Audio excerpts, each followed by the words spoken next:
La laïcité. Nous avons vu en cours ce matin ce que c'était la laïcité.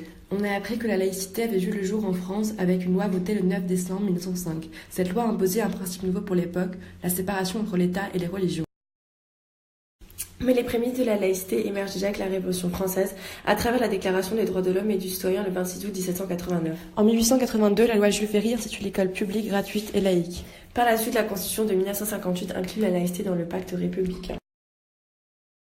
Depuis, la France n'impose pas de religion, n'interdit aucune. Elle respecte les idées et les convictions des citoyens. En effet, elle garantit aux croyants et aux non-croyants le même droit à la liberté d'expression. Pour cela, chacun peut exprimer librement ses idées, mais toujours dans le respect des autres et de la loi. Ce respect permet à tous de vivre en paix, les uns avec les autres. Toutefois, le principe de séparation entre l'État et les religions peut trouver des applications différentes selon les pays et également au sein d'un même pays. Sur le territoire français, certaines régions n'appliquent pas la loi de séparation des églises et de l'État de 1905. En Alsace-Moselle et dans les territoires d'outre-mer, par exemple, ce sont d'autres décrets qui rentrent en jeu. Intéressons-nous de plus près notre région alsacienne.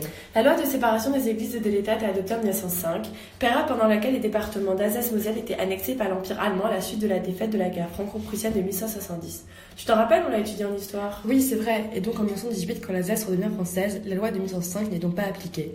L'Alsace-Moselle conservera son droit local. Mais alors, qu'avons-nous réellement de différent par rapport aux autres régions? Tout d'abord, l'enseignement de la religion à l'école. Nous avons toutes les deux étudié la religion à l'école primaire et au collège. Ce n'est pas un cours de catéchisme, mais plutôt un enseignement culturel et religieux. Et tu savais qu'en Alsace, les ministres des cultes reconnus comme les prêtres, les pasteurs et les rabbins sont salariés par l'État?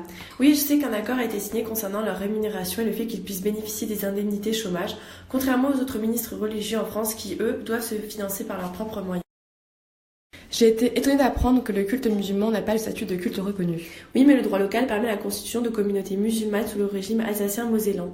La mosquée de Strasbourg a bénéficié de fonds publics pour sa construction, ce qui aurait été impossible dans le reste de la France. J'ai vu que lors des élections présidentielles de 2017, il y a eu un débat pour ou contre le maintien du concordat. Oui, il existe un grand clivage entre le maintien des droits locaux concernant l'Alsace-Moselle.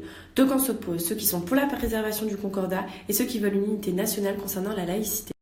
Dans le camp d'Emmanuel Macron, de François Fillon, dans celui de Marine Le Pen, la réponse est claire. Ils veulent le maintien de ce régime particulier en Alsace-Moselle. François Fillon dit « Je suis favorable au maintien du droit local et donc aux dispositions concordataires ». Marine Le Pen réaffirme en disant « Non, je ne remets pas en cause ». Au contraire, Jean-Luc Mélenchon fait partie des candidats qui veulent l'abroger et il dit « Non au concordat et au régime dérogatoire ». Ce dernier est soutenu par la candidate pour la lutte ouvrière Nathalie Arthaud. Il faut donc retenir que la laïcité repose sur 4 valeurs fondamentales. La liberté de conscience, de croire ou de ne pas croire, de changer de religion. La séparation des institutions publiques et de la religion. L'État n'intervient pas dans la gestion de l'ordre religieux et réciproquement. La neutralité de l'État. Les fonctionnaires de l'État ne doivent montrer aucune appartenance religieuse comme les policiers, les juges et les enseignants. L'égalité en droit des citoyens. Ils sont égaux devant la loi, quelles que soient leurs conditions. Cependant, la République laïque reste ferme concernant les dérivés intégristes contraires à la loi comme les actes terroristes. Pour autant, le principe de la laïcité n'est pas appliqué dans l'ensemble du pays. Il existe des disparités comme nous l'avons démontré qui génèrent... Created using Powtoon.